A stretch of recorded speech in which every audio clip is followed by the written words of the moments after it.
हम सबकी पसंद। मजबूत देश का मजबूत सरिया हो गया स्टील।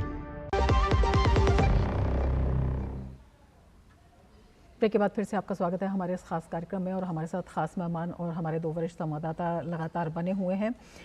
पांड्या जी, आपके पास आना चाहेंगे और आपसे जानना चाहेंगे, जिस तरह से अगर हम इस ट्रीटी की बात करते हैं और इस पर रोक लगाने की बात कही गई है, हालांकि कुछ बात बंसल जी बता रहे थे, लेकिन उसके बावजूद जिस तरह के प्रोजेक्ट्स हैं, जिस तरह की रणनीति भारत के पास है और जिस तरह का अधिकार है, उससे किस तरह से बूंद बूंद पानी को तरस सकता है पाकिस्तान? जी, ये एक बहुत अहम ट्रीटी है जिसने कि एक तरीके से हमने अपना खाली 20% पानी रख के करीब 80% पानी हमने जो है, जो इंडिया का पानी है, उसको हमने पाकिस्तान को दिया था। उसके ऊपर हमने उस जमाने में जो इक्विवेलेंट आज बनते हैं करीब $4 बिलियन और दिए थे, जिससे कि उनकी इरिगेशन सिस्टम्स जो हैं वो बनी रहे पार्टीशन के बाद भी। इतनी उदार ट्रीटी होने के बाद भी जो है हमें कभी भी पाकिस्तान से सहयोग प्राप्त नहीं हुआ और उसके बावजूद भी हम जो है उस ट्रीटी का अक्षरशः पालन अभी तक करते आए। तो ये एक अभी एक जो आपदा हमारे ऊपर आई है वो एक बहुत क्लियरली बता रही है कि ये ट्रीटी जो है वो अब खून और पानी एक साथ नहीं बह सकते। और उसके लिए हमने जो ये अबेयंस में रखने का जो हमने विचार किया है वो एक बहुत अहम विचार है, क्योंकि अभी हमारे 2 या 3 प्रोजेक्ट्स जो हैं वो ऑलरेडी काफ़ी एडवांस स्टेजेस में है, रतले है, बगलिहार है और भी हैं। तो उसको जो है किशनगंगा को, उनको हमें जो है अभी जल्दी से जल्दी पूरा करने का मौका मिलेगा। उसमें हमारे को जो न्यूट्रल एक्सपर्ट और जो इंटरनेशनल कोर्ट ऑफ आर्बिट्रेशन वगैरह में जो हमें परेशानियां झेलनी पड़ रही थी, हम उससे जो है वो टाइम बीइंग इससे वो मुक्त हो जाएंगे। और ये जो एबेयंस है और इसके बाद अगर हम आगे के स्टेप्स लेते हैं तो अगले 5 या 10 सालों में हम जो है वो पाकिस्तान के सारे पानी के स्रोत जो है वो हम बंद कर सकते हैं। और पाकिस्तान में ऑलरेडी काफ़ी इसके बारे में प्रॉब्लम्स हुए हैं। ऑलरेडी देयर आर प्रॉब्लम्स की जो कि इंडस में हमारे सिंध के लोग हैं, वो सिंध के लोग अभी पंजाब के लोग से लड़ रहे हैं, क्योंकि पंजाब का पानी जो है वो पंजाब में बहुत ज़्यादा यूज़ हो रहा है, पाकिस्तानी पंजाब में, और सिंध जो है वो एक्चुअली तरस रहा है। इवन बलूचिस्तान को भी यही प्रॉब्लम है। तो इसलिए हमें ये ट्रीटी बंद करके पाकिस्तान का जो इंटरनल प्रॉब्लम्स है उसमें हम बहुत सीवियरली अटैक कर सकते हैं और ये बहुत अहम मुद्दा है। बिल्कुल गंभीर संकट जो है पाकिस्तान पर आएगा, ये साफ तौर पर दिखाई दे रहा है। हमारे वरिष्ठ संवाददाता, वरिष्ठ सहयोगी अखिलेश सुमन भी हमारे साथ जुड़े हुए हैं। अखिलेश जी, सर्वदलीय बैठक चल रही है और इसके साथ ही आज गृह मंत्री अमित शाह राष्ट्रपति द्रौपदी मुर्मू से भी मिले हैं। कल कश्मीर में सेना प्रमुख जाने वाले हैं। ये हलचल क्या बताती है, किस तरह की सरकार की तैयारी? हाँ, देखिए, एक चीज बता दूं उस आपके सवाल पर आने के पहले कि अभी अभी किंग ऑफ जॉर्डन ने प्रधानमंत्री नरेंद्र मोदी को फोन किया और उन्होंने भी जो परसों की घटना है उसके प्रति काफी दुख जताया है और आतंकवाद के खिलाफ उन्होंने भारत का साथ देने की बात कही। किंग ऑफ जॉर्डन की बात है। एक दूसरी खबर, महत्वपूर्ण खबर यह है कि इस समय जब भारत और पाकिस्तान के बीच तनाव बना हुआ है, भारत ने अफगानिस्तान को दवाओं की एक खेप भेजी है, जिसमें कि वैक्सीन, तरह तरह की वैक्सीन है और कई जीवनोपयोगी दवाएं हैं। तो भारत का ये अप्रोच रहा है अपने पड़ोसियों के प्रति, जिसे ऐसे समय में भी दर्शाया गया। और अब आप जिस सवाल पे आ रही हैं, देखिए, जो एक सर्वदलीय बैठक चल रही है, निश्चित तौर पे जिस तरीके का एक आतंकवादी हमला किया गया भारत पे, वैसे में राजनीतिक दलों को इस बात के लिए पूरी तरह जानकारी देना जरूरी है आधिकारिक माध्यमों से कि हुआ क्या है। देखिए, अखबारों में, मीडिया के माध्यम से कुछ बातें आती है, लेकिन जब सरकार बताती है तो इसका एक आधिकारिक महत्व होता है, इसलिए उन्हें बुलाया गया है। दूसरी बात यह है कि उनके साथ मिलकर एक संयुक्त रूप से एक कह सकते हैं कि आतंकवाद के खिलाफ एक बयान भी जारी किया जा सकता है, क्योंकि ऐसी ही एक मीटिंग जम्मू कश्मीर में अभी हुई है। उमर अब्दुल्ला ने भी सर्वदलीय बैठक बुलाई थी, जो अभी खत्म हो गई है। और तीसरी बात जी, अभी भारत के विदेश सचिव ने अभी दुनिया के तकरीबन 50 राजदूतों को, जिसमें कि P5 permanent member of security council के 5 देशों के राजदूतों के अलावा G20 के राजदूत और अन्य कई देशों के, यूरोप जिसमें यूरोप शामिल है, एशिया के कई देश शामिल है, अफ्रीका के कई देश शामिल, उस सारे लोगों को बुलाया, एक के बाद एक समूह में कुछ लोग आए, कुछ लोग एक एक करके आए, लेकिन उन्हें ब्रीफ किया गया कि किस तरह की घटना हुई है और भारत उसके खिलाफ क्या चाहता है। भारत कि आतंकवादियों को सजा देनी चाहिए और उसमें उन लोगों से सहयोग की अपेक्षा की गई कि आतंकवाद के खिलाफ लड़ाई में उनका सहयोग चाहिए, राजनीतिक बिल्कुल, सहयोग हर चाहिए, स्तर पर है राजनीतिक देश की सहयोग तैयारी। हमारे सहयोगी अश्विनी मिश्रा भी जुड़े हुए हैं श्रीनगर से। अश्विनी, क्या कुछ जानकारी वहां से देना चाहेंगे? लगातार आप दिखा रहे हैं कि आतंक के खिलाफ जो कश्मीरी लोग हैं वो भी अब बढ़ चढ़ कर इसका विरोध कर रहे हैं, क्या कुछ आज हुआ? जी निश्चित तौर से रमा, मैं अभी बताऊं कि 3 बजे यहाँ पर सर्वदलीय बैठक बुलाई गई थी। SKICC में बैठक हो रही थी, सभी राजनीतिक दलों के नेता यहाँ पर मौजूद थे। मुख्यमंत्री उमर अब्दुल्ला, फारूक अब्दुल्ला, साथ ही साथ गुलाम नबी आज़ाद, इसके अलावा बीजेपी के कई वरिष्ठ नेता, उप मुख्यमंत्री और अन्य राजनीतिक दलों, जो क्षेत्रीय यहाँ के राजनीतिक दल हैं उनके नेता भी यहाँ मौजूद थे। 6:30 बजे मीटिंग समाप्त हुई है।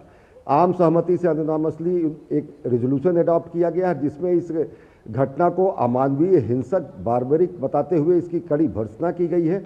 और उससे भी बड़ी बात यह है कि इस पूरे के पूरे एक्ट में शामिल लोगों को जल्दी से जल्दी कटघरे में पहुंचाया जाए, जल्दी से जल्दी उनको दोषियों को सजा दी जाए, इसकी मांग की गई है। और ये सारी चीज़ें आम सहमति से हुई है। और उसके बाद सभी राजनीतिक दलों ने केंद्र सरकार द्वारा कल लिए गए फैसले की आम सहमति से एक स्वर में उसका समर्थन किया है। और साथ ही साथ उन्होंने ये कहा कि केंद्र सरकार इस संदर्भ में जो भी निर्णय लेगी उसके साथ सभी राजनीतिक दल यहाँ के खड़े हैं। तो आप ये समझिए कि एक बड़ा सकारात्मक यहाँ से मैसेज जा रहा है। जैसे कि दिल्ली में सर्वदलीय बैठक चल रही, वैसे ही यहाँ पर बिल्कुल सुरक्षा के मोर्चे पे भी आपसे जानना चाहेंगे, एक स्वर क्योंकि सैन्य प्रमुख जो है कल दौरा करने वाले हैं वहां पर। हिंसा की निंदा की गई है। जी हाँ, कल सेना प्रमुख यहाँ पर दौरा करेंगे और साथ ही साथ यहाँ की जो वास्तविक स्थितियाँ उसका जायजा लेंगे। ये बेहद महत्वपूर्ण है क्योंकि इसके पहले जब केंद्रीय गृह मंत्री अमित शाह का दौरा था तो यहाँ पर सभी सुरक्षा व्यवस्थाओं का एक तरीके से समीक्षा की गई थी। और कल सेना प्रमुख का यहाँ पर आना निश्चित तौर से हमारे सीमावर्ती क्षेत्रों में, हमारे आंतरिक क्षेत्रों में और साथ ही साथ आतंकवाद के खिलाफ जो तैयारियां चल रही हैं और आगे की जो रणनीतियां होंगी उसके लिहाज से एक बेहद महत्वपूर्ण उनका ये दौरा है। और उस पर सब हर एक किसी की नजर रहेगी। और सबसे बड़ी बात यह है कि आज की बिल्कुल एक कड़ा संदेश भी है। आलोक बंसल जी, आपसे समझना चाहेंगे, जिस तरह का ये तमाम घटनाक्रम है, सेना प्रमुख का कश्मीर में दौरा, इसके साथ ही जिस तरह से हमारे सहयोगी बता रहे थे अखिलेश सुमन की, किस तरह से तमाम देशों को, दुनिया भर को भारत ने दिखाया है, बताया है और पूरी दुनिया की जो एकजुटता है वो आतंक के खिलाफ भारत के साथ दिखाई दे रही है, ये अपने आप में क्या कुछ कहता है? सर्वदलीय बैठक में भी कोई कड़ा फैसला आ सकता है? देखिए, पहली चीज तो यह है कि सर्वदलीय बैठक बुलाकर दुनिया को हमने संदेश दिया है कि भारतीय एक हैं इस मुद्दे पर, सारे भारत देश एक साथ है। दूसरा महत्वपूर्ण बात यह है कि 50 देशों के राजदूत को, जैसे अखिलेश जी ने कहा, उसमें P5 जिसमें चीन भी शामिल है, आप इसको समझिए। तो हर राष्ट्र को, हर महत्वपूर्ण राष्ट्र को दिखाया गया है कि किस तरीके से आतंक को सीमा पार से फैलाया जा रहा है। और अगर आपको याद हो कि जहां तक इस तरीके का मुद्दा है, इसमें दुनिया के हर प्रमुख राष्ट्र हमारे साथ रहा है। सेना प्रमुख का कश्मीर दौरा यह दर्शाता है कि बहुत ही शीघ्र, जो मोदी जी ने कहा है, हम हो सकता है कुछ ऐसी घटना देखें जिसमें सीमा के पार या लाइन ऑफ कंट्रोल के उस पार जो आतंकवादियों के ठिकानों पर हमला हो, या इन आतंकवादियों को पहले तो इनको ढूंढने की कोशिश की जाए, या जिन लोगों ने इनका सहयोग किया उनके खिलाफ कुछ कार्रवाई की जाए। हालांकि इस वक्त पाकिस्तान सजग है, तो मेरे विचारों से यह बेहतर होगा कि हम जो भी कदम हमें उठाना है वो उपयुक्त समय और जगह चुनकर हम उसके अनुसार कार्य करें। पर बिल्कुल बंसल जी, आपसे ये भी जानना चाहेंगे कि डिप्लोमेटिक स्ट्राइक, जो कल के बड़े फैसले हैं वो भी कहे जा रहे हैं, और सबसे बड़ी बात है जो व्यापार एक तरह से पाकिस्तान का अवरुद्ध कर दिया गया है इन फैसलों से, ये कितनी बड़ी मार, क्योंकि पहले ही खस्ता हाल हो चुका है पाकिस्तान। देखिए, पाकिस्तान की अर्थव्यवस्था बुरे हाल में है और महत्वपूर्ण चीज है कि ये अंतर्राष्ट्रीय समुदाय को जो हम बता रहे हैं महत्वपूर्ण है, क्योंकि सऊदी अरब और संयुक्त अरब अमीरात अगर पैसे स्टेट बैंक ऑफ पाकिस्तान में ना रखें तो आज पाकिस्तान की जो फॉरेन एक्सचेंज रिजर्व में डिप्लीट हो सकते हैं। ना केवल सऊदी अरब ने उनको पैसे उनके स्टेट बैंक ऑफ पाकिस्तान में पार्क किए हुए हैं, बल्कि ऑयल फैसिलिटी दी है जिसके बलबूते पर पाकिस्तान ऊर्जा का आयात कर पा रहा है। तो अगर एक बार ये मध्य पूर्व के राष्ट्र अगर पाकिस्तान की बाह मरोड़ने लगे तो पाकिस्तान बिल्कुल सड़क पर आ जाएगा, इसमें कोई शक की बात नहीं है। क्योंकि IMF ने भी पाकिस्तान को अनुदान जब ही दिया जब संयुक्त अरब अरब अमीरात और संयुक्त सऊदी अरब ने उसके पास पैसा जमा किया, क्योंकि कुछ फॉरेन एक्सचेंज रिजर्व्स की पहले कमिटमेंट चाहिए थी। तो ये राष्ट्र बहुत महत्वपूर्ण है। व्यापार के दौर से तो उनकी वैसे ही हालत काफी गंभीर है। तो जो हालात हैं वो आपके सामने हैं, और भारत अगर चाहे और अगर हम इसी तरीके का दबाव उस पर बनाए रखेंगे तो पाकिस्तान को घुटने टेकने पड़ेंगे। बिल्कुल, ये दबाव जो है वो और गहरा होता जा रहा है। पांड्या जी, आपसे समझना चाहेंगे, जब हम पानी की बात करते हैं, पानी की किल्लत की बात करते हैं, पाकिस्तान की कृषि, पीने का पानी, तमाम इन पश्चिमी क्षेत्र की नदियों उस पर निर्भर रहता है। किस तरह से ये भी वहां पर एक बड़ा गंभीर आर्थिक, सामाजिक और व्यक्तिगत संकट पैदा कर सकता है? जी, ये एक बहुत बड़ा इनके लिए एक अहम मुद्दा है, क्योंकि इसमें ये होता है कि जो चिनाब और झेलम से जो पानी आता है, करीब 46 मिलियन एकड़ फीट, 46 मिलियन एकड़ फीट पानी जो है वो वहाँ जाता है। और वो पानी 46 मिलियन एकड़ फीट, आप ये समझ सकते हैं कि करीब 46 मिलियन एकर्स में उसकी सिंचाई जो है वो बंद हो सकती है। उसके लिए हमें, और खास करके जो चिनाब का पानी है वो काफ़ी महत्वपूर्ण है। और अगर हम ये चिनाब के पानी को और कुछ हद तक झेलम के पानी को अगर हम रोक पाएंगे, खास करके चिनाब के पानी को, तो इवन हमारी जो किल्लतें हैं जो कि हमारे को सतलज ब्यास बेसिन वगैरह में भी जो देखनी पड़ रही है, उसको भी हम समाधान ला सकते हैं। सो अगर हम इसको लॉन्ग टर्म अवेयर्स में रख के और इसके ऊपर हम प्रॉपर स्टोरेजेस बना के और अगर हम वाटर ट्रांसफर कर सकें, तो यह इंडिया के लिए एक विन विन सिचुएशन होगी। क्योंकि तब जो है वो हमारी जो नॉर्थ वेस्ट इंडिया की जो पानी की किल्लतें हैं, अभी जो राजस्थान को कभी पानी कम मिलता है या कभी हमें दिल्ली में भी सामना करना पड़ता है, तो वो सबको भी हम जो है वो ये सोल्यूशन ला सकते हैं। ऑलरेडी हमने जो है रावी का पानी काफ़ी हद तक हमने बंद करके रखा है, जो कि हमारे ही हक में है।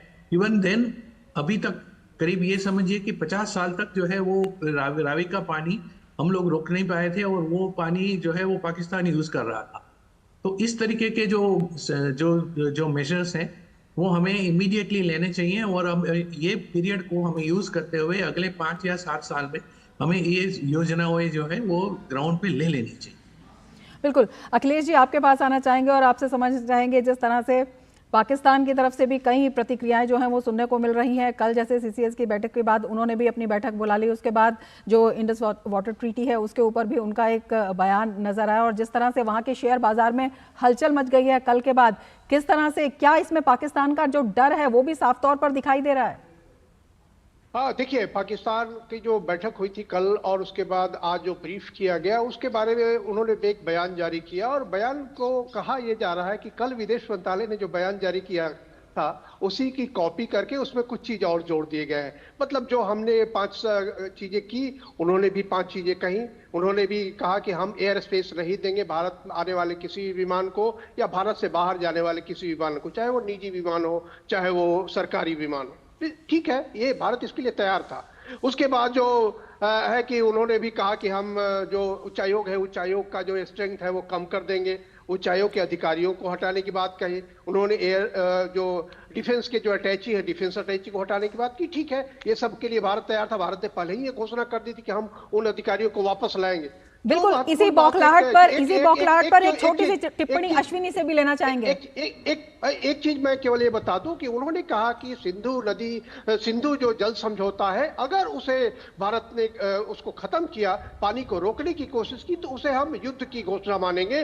तो यह एक महत्वपूर्ण बात है। हालांकि इस तरह के बयान वो पहले भी देते रहे हैं, लेकिन ये उन्होंने बयान दिया जिसको कि कह सकते हैं कि भारत को इसको देखना है कि जब अगला कदम उठाएगा इन बयानों में भविष्य में होने वाला जो डर है वो साफ तौर पर दिखाई दे रहा है, क्योंकि भारत ने साफ कह दिया है आतंक के किसी भी गुनाहगार को बख्शा नहीं जाएगा, चुन चुन कर ढूंढा जाएगा और ऐसी सजा दी जाएगी जिसकी कल्पना भी नहीं की गई है। आलोक जी आपका, पंड्या जी आपका, अश्विनी आपका और अखिलेश जी आपका बहुत शुक्रिया हमारे इस कार्यक्रम से जुड़ने के लिए और इतनी महत्वपूर्ण जानकारी हमारे साथ साझा करने के लिए। इसके साथ ही चर्चा में फिलहाल इतना ही। दीजिए इजाजत, नमस्कार।